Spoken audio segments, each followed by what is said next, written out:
Hello guys, कैसे हैं आप? हाजिर हो reborn as a zombie episode 20 के साथ। जैसे कि हमने पिछले एपिसोड में देखा था, एरी वुकोंग से कहता है आखिर तुम ऑर्डिनरी लाइफ क्यों जीना चाहते हो। जो सुनकर वुकोंग उसे चिल्लाते हुए कहता है क्योंकि मेरे पीपल जो है वो सब ऑर्डिनरी है, क्योंकि इस दुनिया में जितने भी पेरेंट्स होते हैं वो सभी ऑर्डिनरी होते हैं। वुकोंग की यह बात सुनकर एरी थोड़ा घबरा जाता है और फिर किनलिन भी घबरा जाते हैं।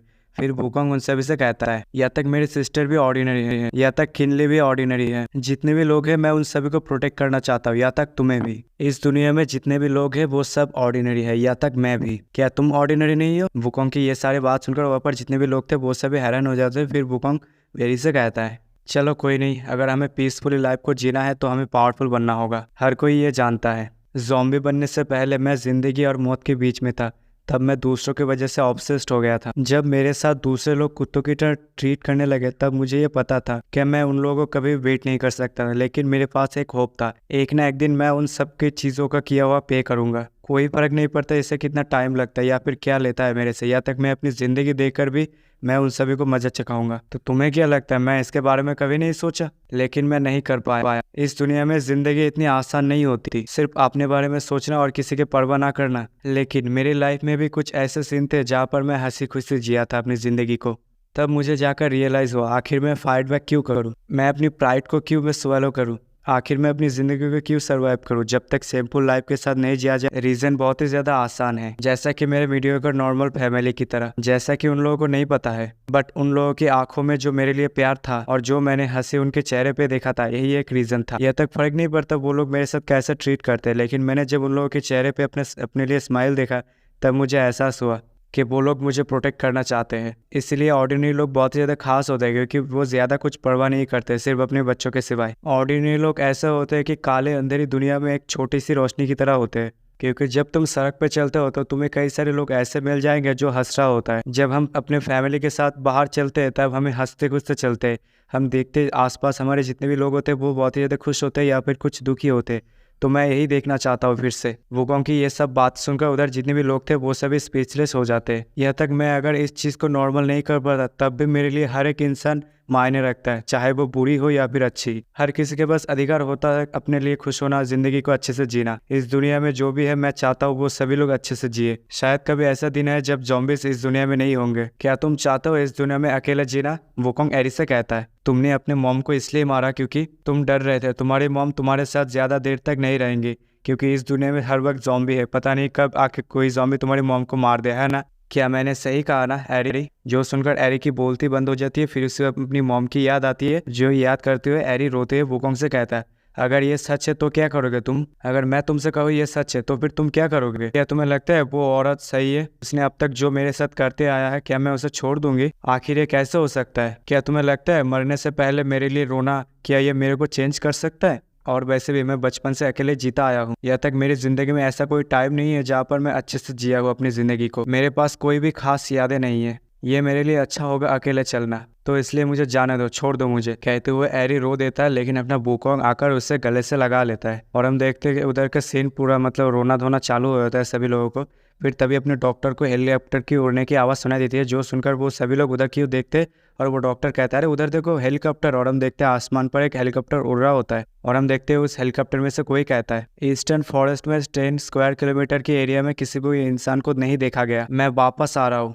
जो सुनकर माइक के उस दूसरी तरफ जो होता है वो कहता है ठीक है तुम्हें अप्रूव दिया जाता है। और हम देखते हैं वो हेलीकॉप्टर लौट जाता है और ये सब वुकोंग और उधर जितने भी लोग थे वो सभी देख रहा होता है। और वो सभी लोग कहते हैं जल्दी से उसका फॉलो करो, उसके पीछे चलो। और हम देखते हैं वो सब चलते चलते एक शहर के किनारे आके पहुंचता, जहाँ पर हम देखते हैं वही हेलीकॉप्टर उस शहर में घुसने की कोशिश कर रहा होता है। और सभी लोग देखते हैं उधर एक सामने बहुत ही बड़ा शहर होता है, जो देखकर सभी लोग कहते हैं सच में क्या सिटी बी एग्जिस्ट करता है क्या? और सिटी बी को देखकर एरी के मुंह से बोलती बंद हो जाती है। वो एरी कहता है सच में मुझे नहीं लगा था सिटी बी यहाँ पर होगा। और हम देखते सभी लोग उधर रेस्ट करने लगते और तभी एरी के पंटर कहता है अरे बॉस जरा उधर देखो। और हम देखते एक दरवाजे के जरिए कुछ आर्मी के ट्रक अंदर की ओर जा रहे होते और कुछ बाहर आ रहे होते। और हम देखते कुछ सिटीजन को वो पुलिस अंदर की ओर ले रहा होता, जो देखकर एरी के पंटर कहता है देखो सच में वो लोग सिटीजन को अंदर ले रहे हैं। हाँ, यहाँ पर एक चांस है हमारे लिए, फाइनली हमें अब ज्यादा देर घूमने की जरूरत नहीं है, हम यहाँ पर रह सकते। फिर हमें रात का सीन दिखाया जाता है जहाँ पर हम देखते डॉक्टर वुकोंग से कहता है क्या ये काम करेगा?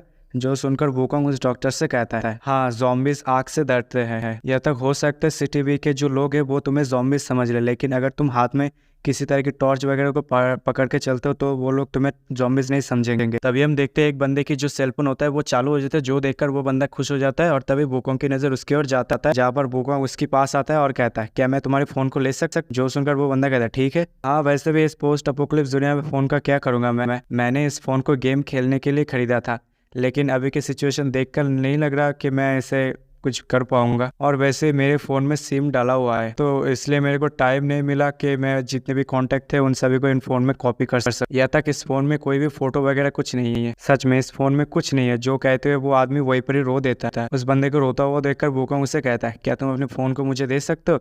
जो सुनकर वो बंदा थोड़ा शॉक, और फिर वूकोंग उस बंदे से कहता है शायद ये फ़ोन मेरे काम आ जाए। जो सुनकर वो बंदा वूकोंग को उस फ़ोन को देते हुए कहता है ठीक है, वैसे भी ये फ़ोन मेरे काम लायक नहीं है, तुम्हारा शुक्रिया मेरी ज़िंदगी को बचाने के लिए। एज ए गिफ्ट के तौर पर मैं इसे तुम्हें दे रहा हूँ, तुम्हारा बहुत बहुत शुक्रिया। जो सुनकर अपना वूकोंग खुश हो जाता है और फिर वूकोंग उस फ़ोन को लेने के बाद एरी के पास जाता है और एरी उससे कहता है मैं सिटी में जा रहा हूँ, तुम्हें ये पता है ना। तुम्हें शायद पता होगा मैं किस तरह का पर्सन हूँ। तुम सही थे वूकोंग, शुरुआत से ही मैं और तुम एक अलग ही पर्सन थे। लेकिन वूकोंग एरी का पूछा हुआ किसी भी बात का जवाब नहीं देता, बल्कि वो अपना नंबर दे देता है। जो सुनकर एरी शॉक्ड हो जाता है और फिर वो एरी वूकोंग से कहता है क्या तुम्हारा फ़ोन अभी भी काम कर रहा है क्या। जो सुनकर एरी कहता है तुम। फिर वूकोंग उसे कहता है क्या तुम्हारा फ़ोन काम कर रहा है, तो फिर ठीक है इस नंबर को सेव कर लो अपने फ़ोन में। जब तुम सिटी में पहुंच जाओ अगर उधर कोई गड़बड़ होती है तो फिर मेरे को जल्दी से जल्द फ़ोन लगा देना, ठीक है। अगर तुम्हें ये नंबर याद नहीं रहता तो फिर तुम अपने पंटर से बोलना, वो तुम्हें याद दिला देगा। कहते हुए वूकोंग उधर से जाने लगता है, लेकिन तभी एरी उसे पीछे से आवाज़ देते हुए कहते वूकोंग रुको, क्या तुम सिटी में नहीं जाना चाहते क्या तुम मुझे छोड़ कर जाना चाहते हो क्या, जैसे तुम करते आए हो। शायद तुम नहीं चाहते मेरे को देखना, ठीक है ना, तो फिर ठीक है। और हम देखते हैं एरी ये बात जोर जोर से कह रहा होता है, जो किनली और जी भी सुन लिया होता है, और एरी वूकोंग को जोर जोर से आवाज़ दे रहा होता है, लेकिन वूकोंग जाकर किनली को उठाता है और कहता है चलो। और हम देखते हैं एरी उसे कहता है प्लीज़ मेरी बात का जवाब दो, क्या तुम लोग सिटी में नहीं जाना चाहते। और हम देखते हैं वूकोंग किनली और जी को लेकर जा रहा होता है, जो देखकर एरी उसे कहता है क्या तुम मेरे को अपने साथ नहीं लोगे क्या। और हम देखते वूकोंग किनली और जी को लेकर जंगल के जरिए से जा रहा होता है, और हम देखते किनली पीछे मुड़कर देखता है, और फिर वूकोंग किनली से कहता है मेरे को कस के पकड़ लो, हम लोग चलते अपने लिए एक नया घर ढूंढेंगे, ठीक है। जो सुनकर किनली की आंखों से आंसू आ जाते हैं। फिर हमारा सीन यहीं पर ही कट हो जाता है और फिर हमें उसी लड़की को दिखाया जाता है, और हम देखते वो एक क्रिएचर की सवारी कर रहा है। तो ये शायद वही होगा जो वो उस वैन के अंदर था।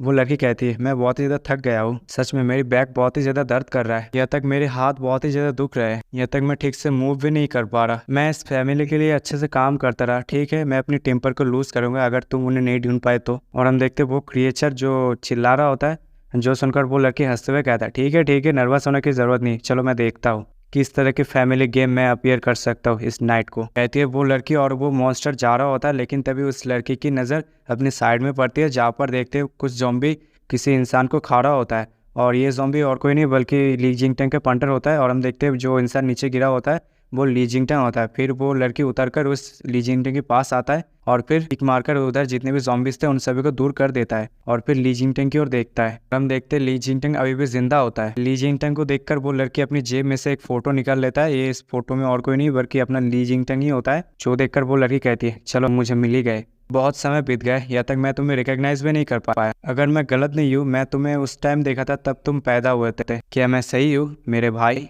जो सुनकर ली जिंगटंग की मुँह से कुछ निकलने ही वाला होता, लेकिन तभी वो लड़की उस ली जिंगटंग की मुंह बंद कर देता है और कहता है चलो कुछ कहने की ज़रूरत नहीं, मेरे पास कोई भाई नहीं है तुम्हारे जैसा। जब मैं अच्छे मूड पर हूँ अगर तुम मेरे को जेंटली ट्रीट करते हो तो फिर मैं तुम्हें प्रॉमिस करता हूँ मैं तुम्हें अच्छे से रखूंगा, क्योंकि हम लोग फैमिली है ना। कहते ही वो लड़की ग्लव्स पहन लेती है और उसे कहता है चिंता मत करो। और ये देखकर ली जिंगटंग जो रोर कर रहा होता है, और हम देखते हैं वो लड़की अपनी मुंह में धागा निकल रहा है, क्या जो भी है वो निकलते हुए वो लड़की वो ली जिंगटंग से कहता है एक दूसरे से फाइट करना जबकि हम मिले भी नहीं, मैंने सही कहा ना।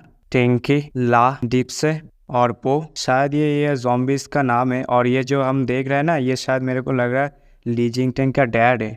कहते हुए वो लड़की सुई में उस धागे को भर देता है, और यहीं पर ही इस एपिसोड का एंडिंग हो जाती है। अगर आपको ये वीडियो और मेरी एक्सप्लेनेशन पसंद आती हो तो वीडियो को लाइक कमेंट शेयर कर दीजिए, और जिन्होंने भी चैनल को अभी तक सब्सक्राइब नहीं किया वो जल्द से जल्द चैनल को सब्सक्राइब कर ले। मिलता है अगले वीडियो में, तब तक के लिए सायोनारा।